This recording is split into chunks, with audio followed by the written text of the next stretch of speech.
man, you better put respect. Step up to me, you got a couple right. Fuck who got now or who got up next. Yeah. Hey y'all, the Prophet Charlie Black, a deadly combination. It's been long overdue, I know the streets been waiting. Which takes a lot of patience, cause you never rush straight. This one's for the record, but going down history in the making. Hey y'all, the Prophet Charlie Black, a deadly combination. It's been long overdue, I know the streets been waiting. Which takes a lot of patience, cause you never rush straight. This one's for the record, but going down history in the making. Hey, the Prophet, Charlie Black, Black Prophet, that's a fact. Going down in history and it's a fact. It's a deadly combo, niggas know that. Prophet, that's a fact.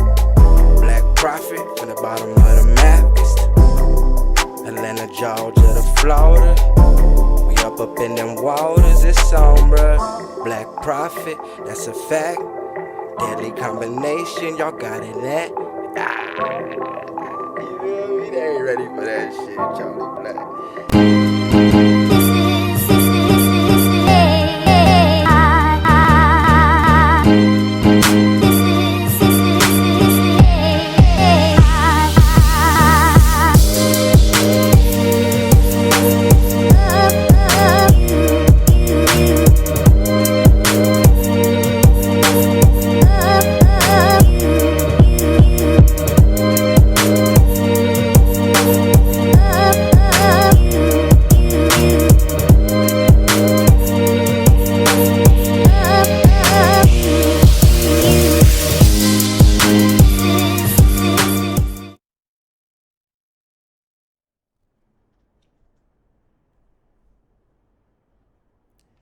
Good evening, everyone. It is Mia with Do I Look Sick and Sickle Cell Awareness 365. Today, I have my guest co-host, Dr. Tomia Austin, that will be assisting me in sickle cell trait. So, I first wanted to start off that I know you guys are used to seeing me with my co-host, Jennifer. She wanted me to let you all know that she's stuck in the stupid ass hospital, as she says. So just keep her in your prayers, send her positive vibes, but she will be back with us. If you know anything about sickle cell, you know how unpredictable it is. So sometimes you may just see me and a guest co-host. You may just see me. You may just see Jennifer, or it may be times that neither one of us are capable of doing it today, but we promise to be back with you guys and continue to give you guys sickle cell education. So Dr.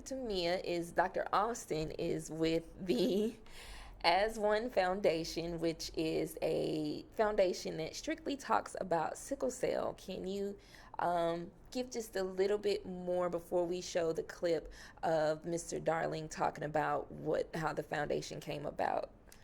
So, DeVar Darling is an identical twin. Okay. He founded As One Foundation in memory of his identical twin brother who actually died of sickle cell trait exertion. Wow. Okay. And As One came from the story of them being born in Nassau, Bahamas. Mm-hmm. Doctors, mom, dad, throughout the pregnancy, they had been hearing. They didn't know twins were coming. They were not aware twins were coming until Devon followed DeVar out of the birth canal. Wow. And throughout the pregnancy, they had been hearing two hearts beating as one. Okay. And even as he says, death would not separate them.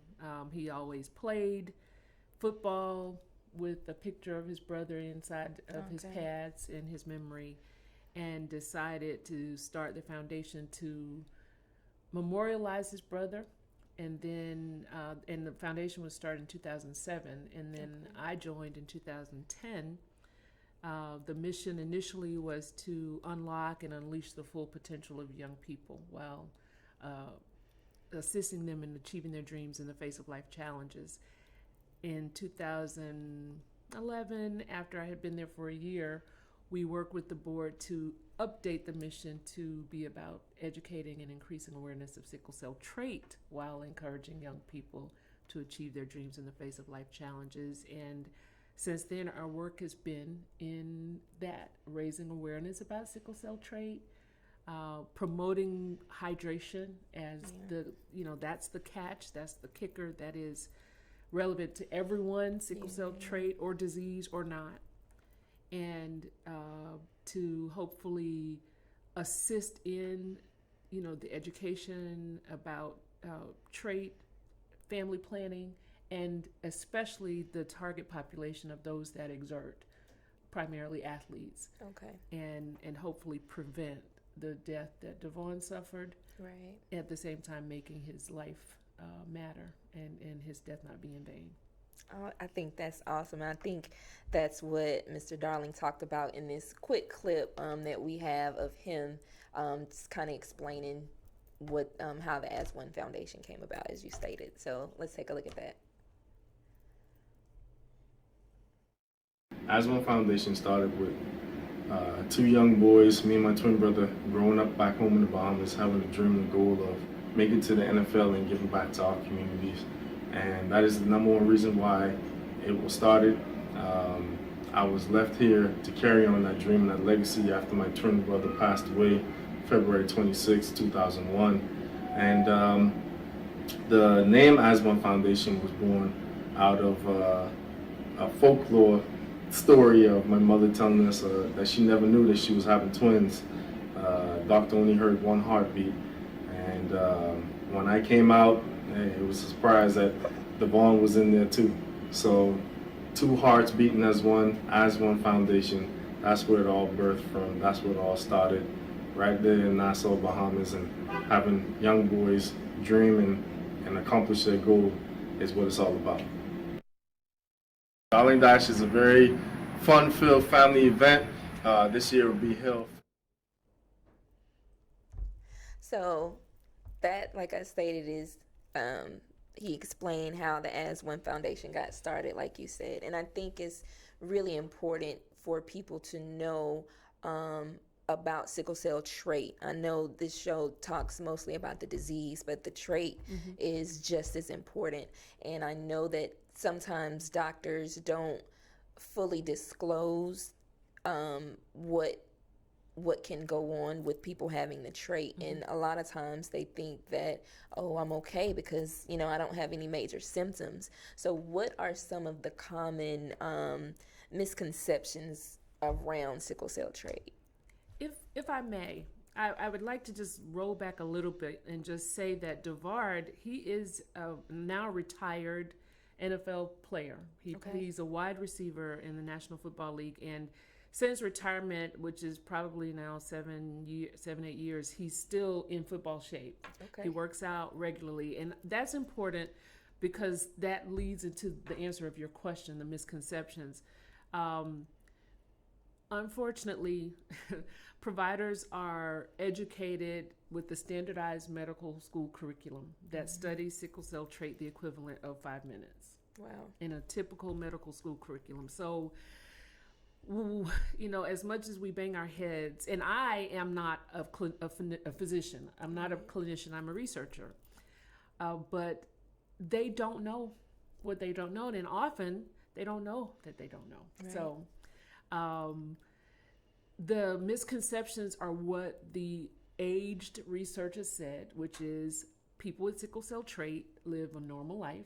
They will have no issues.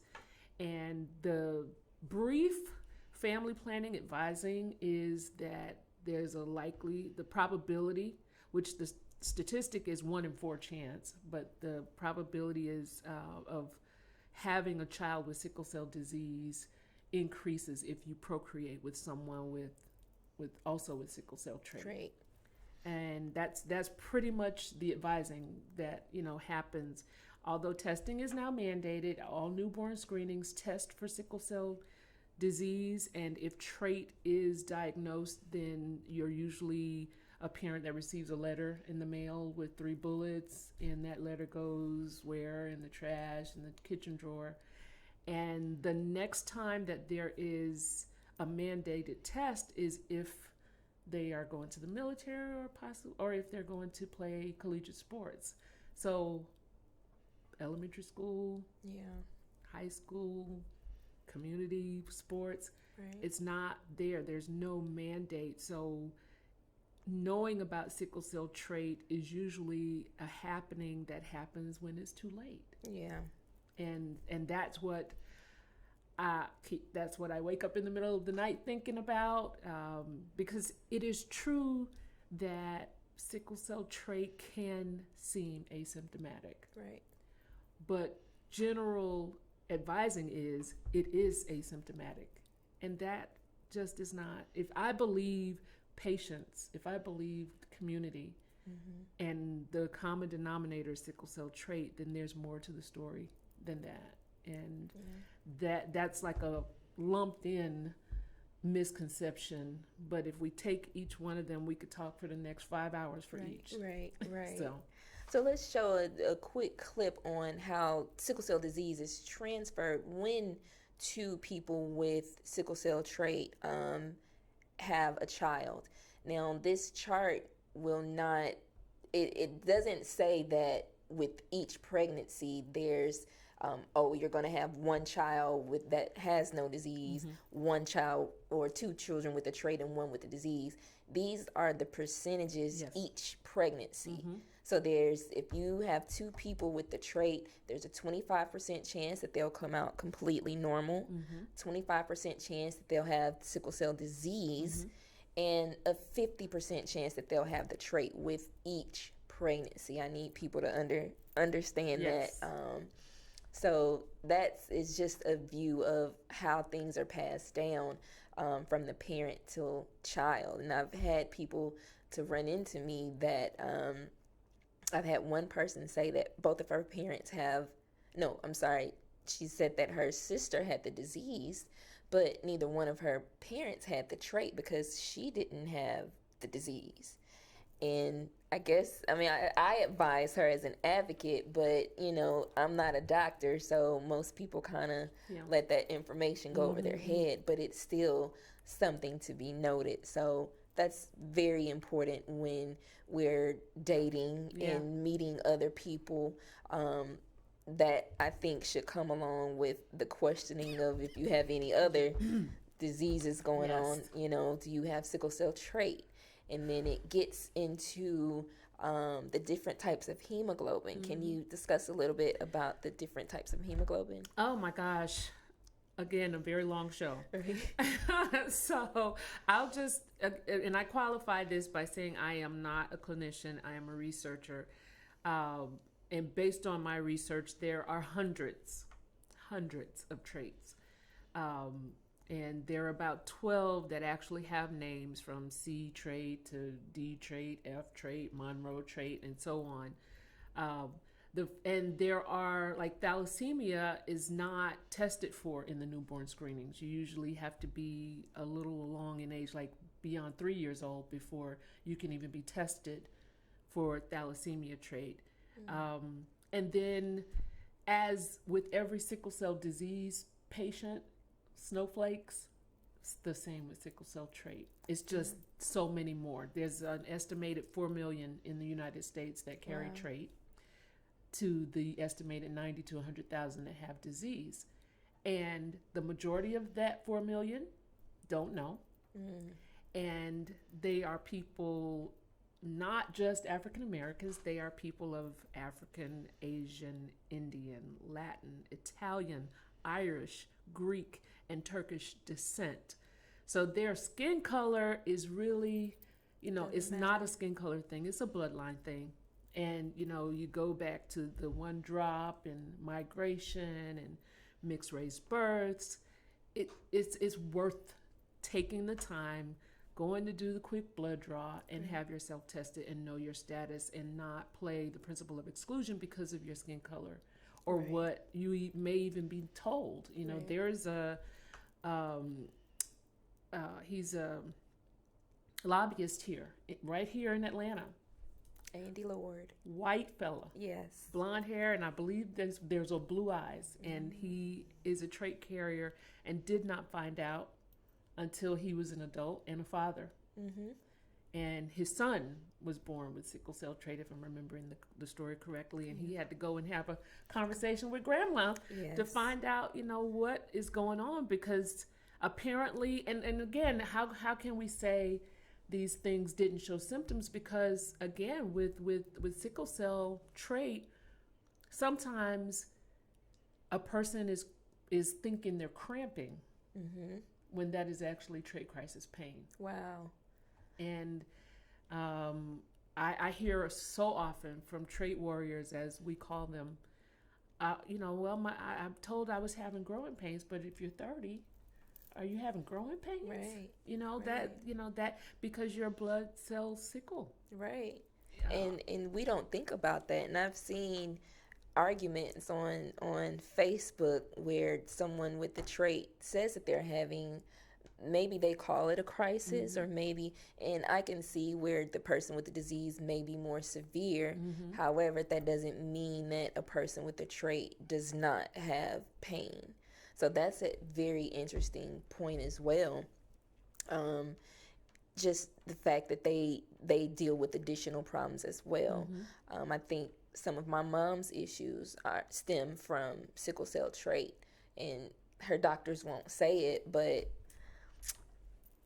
sometimes I just feel like that's what it is. They don't have a reason or any substantiation for what else it could be, but I truly believe that some of her problems are from sickle cell trait. So can the trait ever turn into the disease?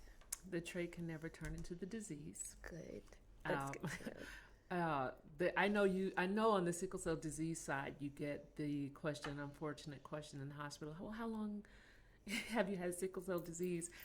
You don't develop sickle cell trait either. You're born with it. Right. You have it or you don't. Right. And it's not contagious. Right. Even though we're practicing social distancing, sickle cell trait is not contagious, just like sickle cell disease is not. But when it is present, because your blood cells as a person with sickle cell trait do regenerate slower. So when exertion, dehydration, elevation come into play, that's when it becomes problematic for someone with sickle cell trait. Okay, you just answered my next I'm question. sorry. That's okay. Jumped That's ahead. okay. Okay. It just transitions into that. So some of the things that people with the trait should be aware of is trait exertion, like you said, dehydration, which can lead to the trait exertion. Explain a little bit about what trait exertion is. So, as I said, if you could just think about the science behind the fact that normal blood cells regenerate, just like we're blinking our eyes, just like we're sitting here breathing, your cells are regenerating. Right. Sickle cells take double the time, sometimes triple the time, sometimes quadruple that time. And that process can be threatened by lack of recovery, lack of hydration, lack of oxygen. So if you, as a person with normal blood, need, after, say you just go run for a mile and you need to stop and put your hands on your hips, some people put their arms above their head, whatever it is that you do to recover, a person with sickle cells might need double that. Yeah. But put that in a situation with a football conditioning workout. Right. And you're playing for position, you're playing for notoriety, you're playing for, in some cases, a job. And your coach is not educated, is unaware of what the requirements are for sickle cell trait. So he or she pushes you, and then you allow yourself to be pushed because of the cultural things around athletics. And your body is saying, I'm gassed, I need to take a break. But your culture says, I got to push through. Right. Water is weakness. I'm a warrior. And your body has sent you messages and continues to try to send you, or it continues to send you messages and you continue to ignore it. Right. And that is what can lead to the exertion where you can't recover. And that's one of the things DeVard talks often about that he experienced. Even that he just couldn't recover. He couldn't recover. He couldn't get that break that and eventually, thankfully, because he's still here with us, he did find a way to recover. But in his brother's case, he passed out multiple times. Yeah. And finally passed out forever. And so dehydration, we all need the water to help stuff get through our blood. So by the time you're thirsty, it's too late for all of us. Right. And then elevation, of course, that's just a threat to your oxygen level. Going to Denver, we've heard about Ryan Clark, the Pittsburgh Steeler, Right. who ended up losing his spleen. And he has sickle cell trait, and he's a sickle cell disease advocate, but he has sickle cell trait. Wow, I've heard of Ryan Clark and them limiting his playing in Colorado, but I did not know the spleen part. So that's new to me. Splenic infarction. Wow. Which is something that is Common associated, very, disease. very common with sickle cell trait. And the last thing, there is a rare cancer. That was gonna be Renal my next medullary carcinoma. Sickle cell trait is the common denominator. It usually manifests physically as lower flank pain, but often by that time it's too late because it's diagnosed primarily in stage 4. Wow. But I do know of at least one case of it being diagnosed in stage 1, and it was able to the tumor was able to be removed, and the young lady's still alive. So why do you think they were able to catch it early with her? Well, in that case, they weren't looking for it. I believe she was she was old enough to be walking. She was 18 months at the time, but wasn't walking. And so they did the ultrasound, I believe, just of her lower body, and by happenstance found the tumor. Wow. Of course, our advocacy is trying to have it where anyone that has sickle cell trait have annual screenings of their kidneys, regardless of cost, regardless of, cause some we've been criticized because of this could be raising worry and causing undue stress. But if you can diagnose something in stage 1 and remove it versus have it develop, because the signs are blood in the urine, pain, and other things. But by the time all those things have happened, it's too late. Yeah.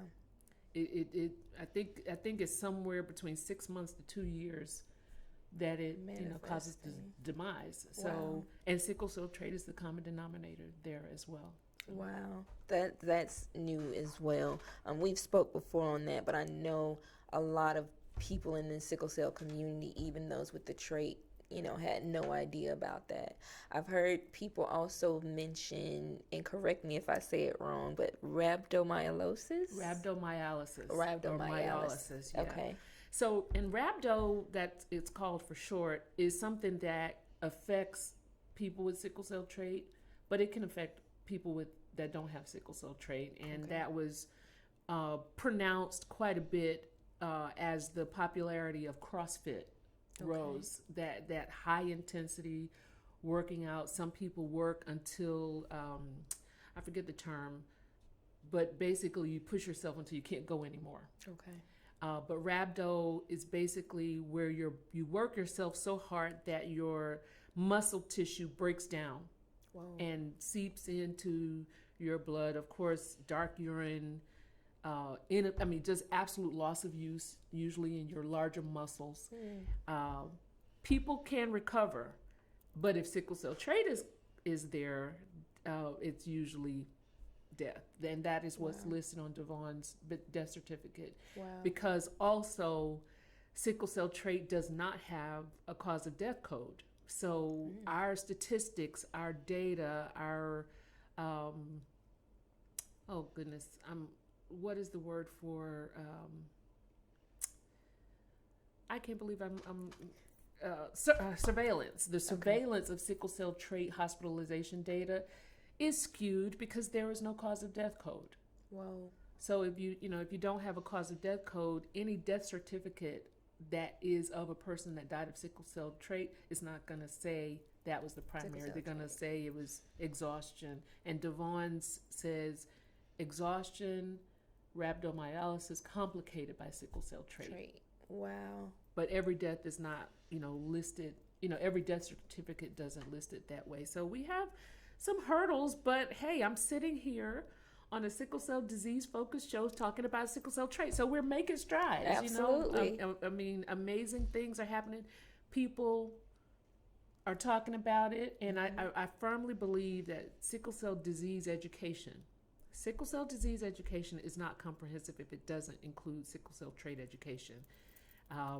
Simple fact: if you have sickle cell disease and you have a child with anyone, trait, disease, nothing, your child will at least have sickle cell trait, and that's just a fact. And that was shown in a little bit in the picture that we showed earlier. So absolutely.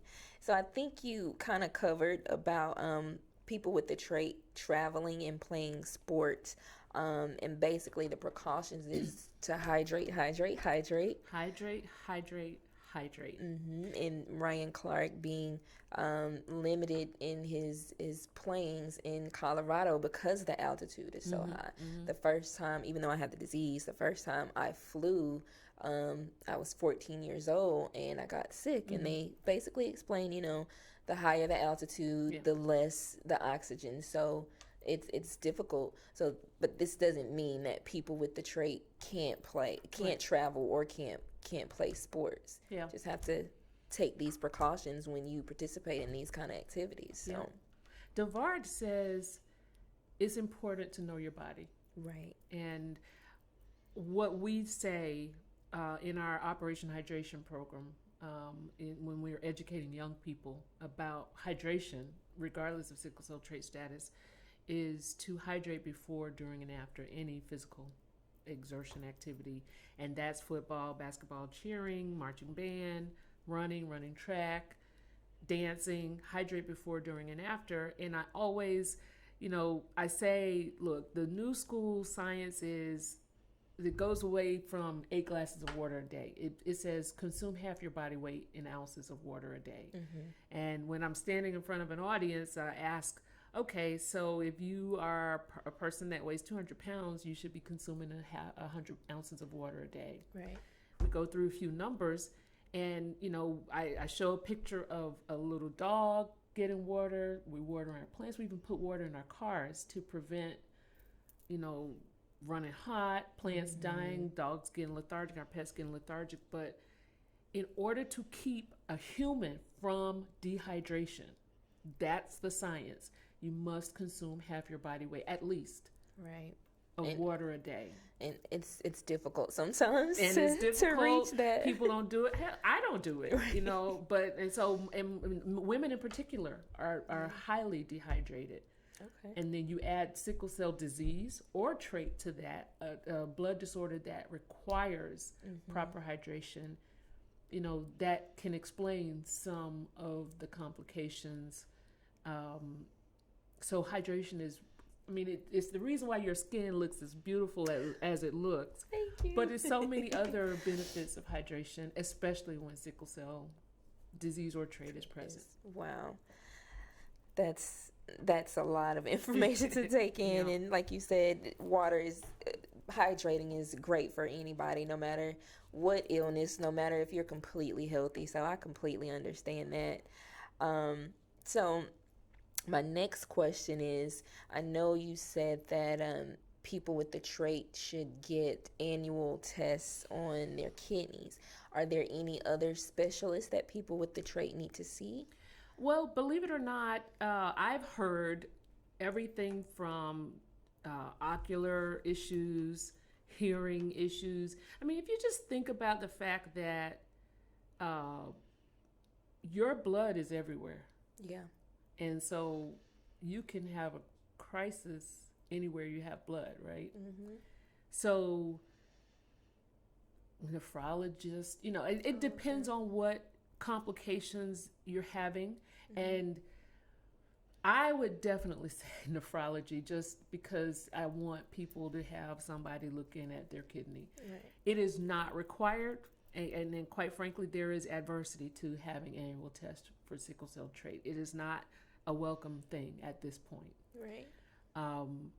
but like the family that I know where there was the renal medullary carcinoma diagnosis and the little girl lived, they have all been allowed to be tested for it because it's there in their family, but it's not so readily available. And the workers, the CBOs that are focused on RMC will tell you, I mean, it's really been an uphill battle. But I hear often that trait carriers sometimes have this pain or discomfort in the same place on their body. You know, they suffer in their arm, they suffer in their leg, they suffer in their ankles, they suffer in their neck. So, you know, orthopedists, you know, but I am also a believer in natural medicine, so chiro, massage, you know, submersion, you know, all of those things. So a homeopathic provider would be great as well. Right. So if you guys have any questions for Dr. Austin, please give us a call at 470-251-4647. That's 470-251-4647. So when someone with the trait, is there any pushback when someone with the trait goes to the doctor's office and say, hey, I want you to look at my kidneys just to be on the preventative side of things? Is there any pushback? Because I know when you get into the business side or the legal side of the medical system, it's troublesome. Yeah. Mm-hmm. So is there any pushback if someone with the trait goes in and say, hey, test, you know, look at this? Unfortunately, yes. Mm-hmm. The process to get a referral for a different specialist is, you know, it is, and you have to show some. So those people that even have shown evidence, and they have received pushback, unfortunately. And like I said, I've known of examples when it was in the family, and that's how they were able to get the referral. Okay. But it's not a cheap, you know, the ultrasound is not inexpensive. But so this is why we advocate, so that, you know, in this community, in the sickle cell community, you really get an education. You guys could be walking around with MD behind your name because you're doing so much, you know, advocating and having to study and share each other's stories. And we want to see that on the sickle cell trait side as well, because true, it's not as many hospitalizations. But if you look at the numbers of people that are affected that don't know that these mean these things, you probably would have some percentage similarities. Yeah. And that is the basis. That's the background. That's the, you know, backup that you need as far as documentation, and having that the data, you know, that's needed. But unfortunately, yes, the pushback is there. It's probably more there than not. And I can completely believe that. I also wanted to mention that if anyone at the Atlanta area is interested in being trait tested, that the Sickle Cell Foundation of Georgia, which is in Southwest Atlanta on Benjamin E. Mays Drive, they do trait testing. I know at one point it was mandatory before you got married that you and your partner go and get tested, but it's not mandated anymore. It's suggested, highly suggested, but it's not mandated. So I just wanted to put that out there. If anyone wants to get in contact with them, that number is 404-755-1641. And even if you're not dating anyone, it's just something that you need to know, because you never know who you meet, who you fall in love with, and what can happen from that. And I would hate for anyone to find out that their child that they have the trait, and now their child has the disease once you're pregnant, and now it's like, okay, so what do I do? I wouldn't want anybody to go in panic mode. A lot of our parents found out once we were born, so. And I'm sure my mom was kind of panicked when she found out, hey, you have a child with sickle cell disease. So it's really, really important that you guys get trait tested. And that, unfortunately, is not rare. That's usually how it's found out. You have two trait parents that had no idea. And whether they would have changed it or not, that's debatable. But that's why we feel so, strongly about the family planning, Right. advising. Of course, people are designer babies and genetic counseling and all of that is happening. But to have a choice, and I know a young man who had invited his future mother-in-law to request her permission to take her daughter's hand in marriage, and she asked him the question, and he said, actually, yeah, I do have trait. And she said, I can't give you permission to have marry my daughter because she has trait, and we just buried her brother. Ooh, and wow. they did not marry. Married. No, they didn't. So does it have to be that extreme? And maybe that's not so extreme, but For some people it Yeah. is. Because I've heard stories of, parents that advocate to their kids. Even Karan Riley, I believe his name is. He was at the Advocacy Day at the Capitol a couple months ago, and he has a trait, and his mom always told him, hey, don't get with anybody with the trait. So that education starts there, and ultimately, like he said, that's how you eradicate the disease, is to educate even those with the trait. And he said every time he would go on a date, he would ask the question. And it's kind of weird to bring that conversation to the forefront when you're dating someone, especially if they have no idea what's going on. But it's a very important question for us, because we're kind of looking at things long term. If you have the trait, I'm sorry, we can be friends. That's it. But so that education is extremely important. So can people with sickle cell trait donate blood? yes, they're only going to use the platelets, Okay. but all information sources I have say that blood donation from trait carriers is welcomed. Okay. That's good to know, because I'm sure some people were under the impression that they couldn't because they have the trait. And with the disease, and just more than people with sickle cell disease really, really depend on blood donations. Even now, it's even more. We gotta. I know people are scared to leave the house, but there are still people who are depending on blood donation. So you guys get out there and still continue to donate blood for our warrior team and just anybody who's really dependent on those blood donations. Don't let this scariness stop you, because it can still save a life. So I know you mentioned about homeopathic care.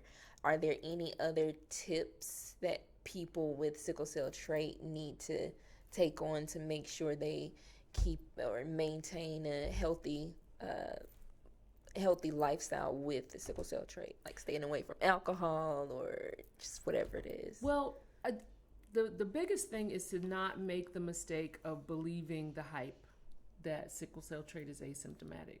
Okay. Symptoms can manifest, and often, if you're not properly armed with good information, it can be dire. I would take any pain, or especially constant pain, seriously. Homeopathic, the number one is hydration. Right. I mean, it's just so important to maintain proper hydration. Be active. This sedentary lifestyle is not required for sickle cell trait, and I personally even believe for sickle cell disease. I know a sickle cell disease person who is a wrestler, Wow. and but she speaks very much so on knowing how she wants to show up in her life. So she knows her body, she understands her disease, and understands what it means that, look, if I want to do this and I want to do that, okay, so I want to be a wrestler, I want to be the president of the engineering club, and I want to be able to go to this party. So what am I going to do? How much better am I going to eat? How much better am I going to hydrate? How much better am I going to rest, so that I can do all of these things? And that is mindset to me. That's pure empowerment. So to your question about homeopathic, prevention, that is keeping your immune system good. Right. So if you are living in these compromised times, Tamika Mosley, she is so great. Have you heard of her? I've heard of her. Oh my gosh, she's so great. And again, these things are for people with normal hemoglobin. Right. But certainly if you have a possibility of compromise, to take your vitamin C, use your oregano oils, get good rest, practice meditation, relaxation, saying no, when you really need to say no. Yeah.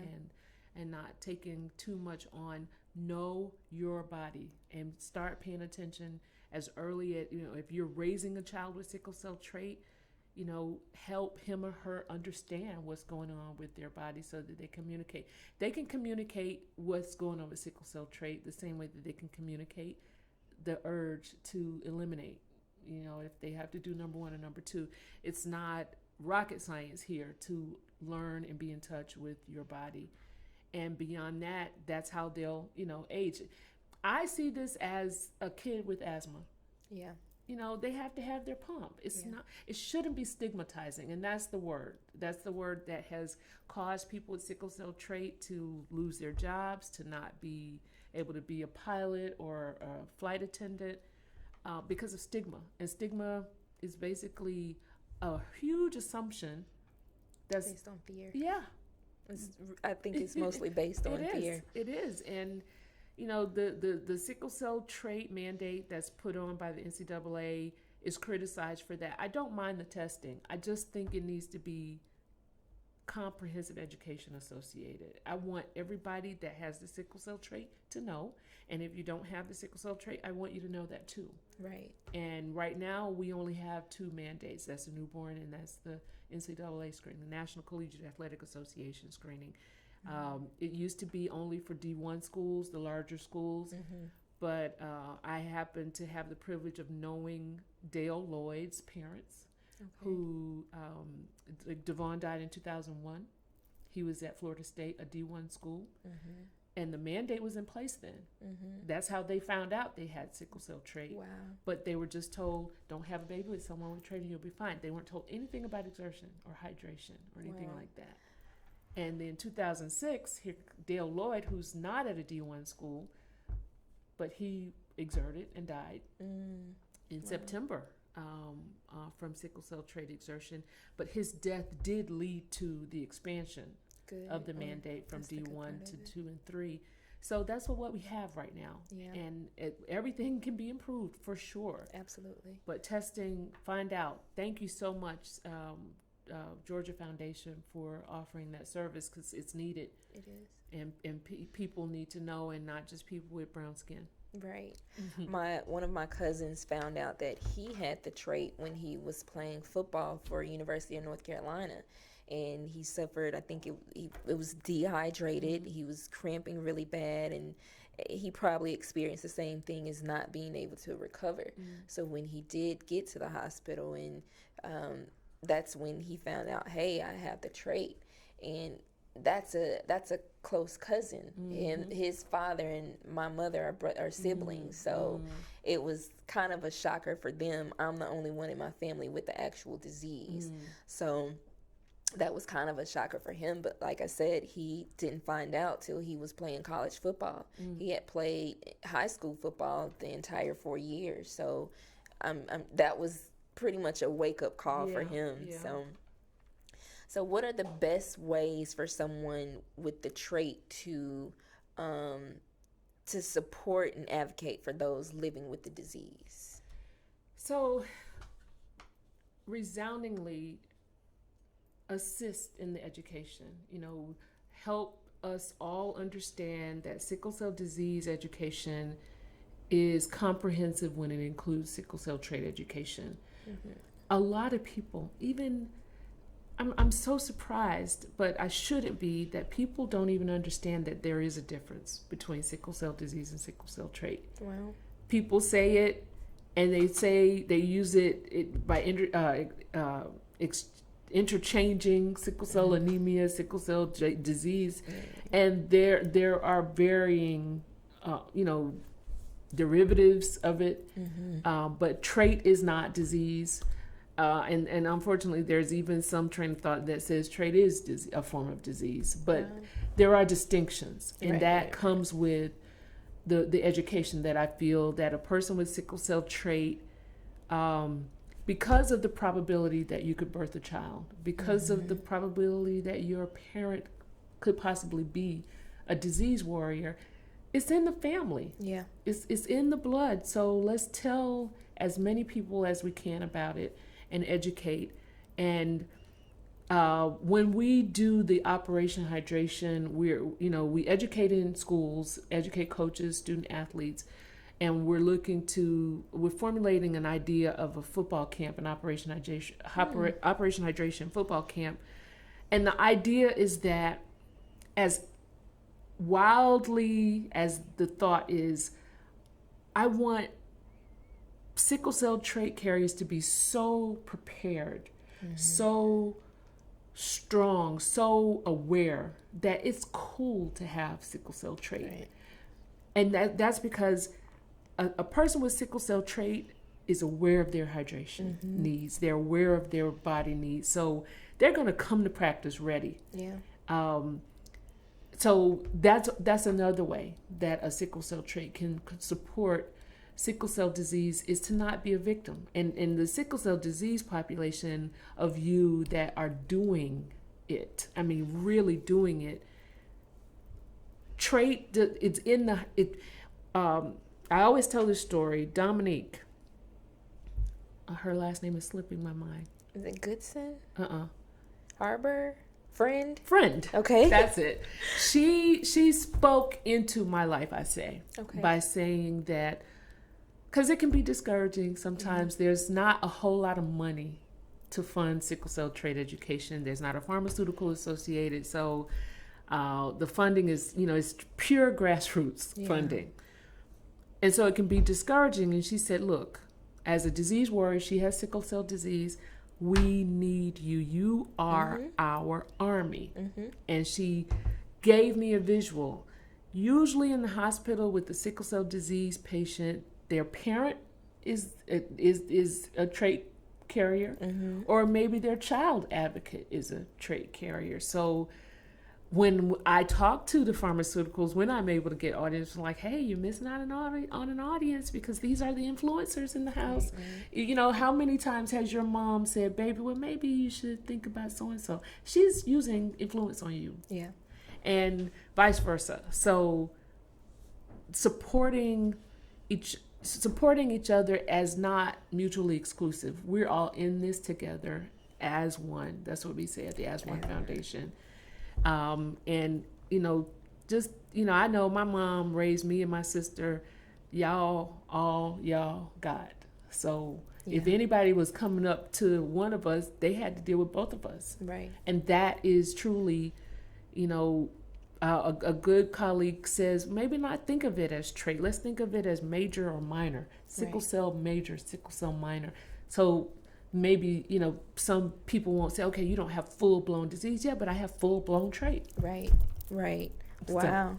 So you have dropped a wealth of knowledge about sickle cell trait. Can you speak very briefly about what you have going on in the Atlanta area with your foundation? Well, the fact that sickle cell trait is global, we take advantage of any and every opportunity. So I'm so thankful to be able to be here in studio with you. But that Operation Hydration football camp, if it happens, it's going to happen here. It's going to happen. Yeah. Awesome. Yeah. I can't wait to see that. Yeah. So I thank you so much for coming in with me today and just giving this knowledge on sickle cell trait, and I hope that our viewers were able to take something from it.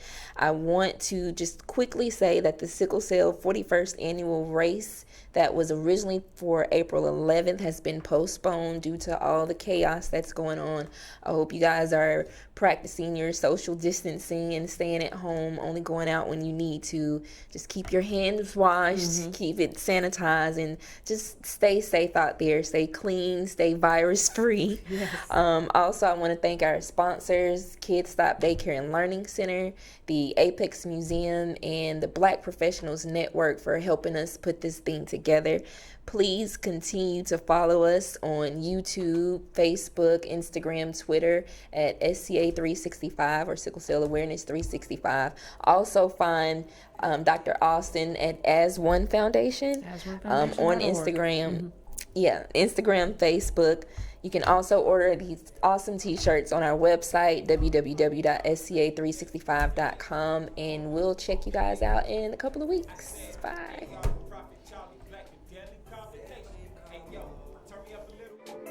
We good. Hey, y'all, the Prophet Charlie Black, a deadly combination.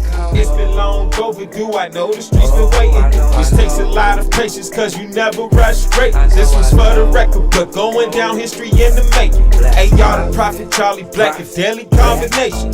It's been long overdue, I know the streets been waiting.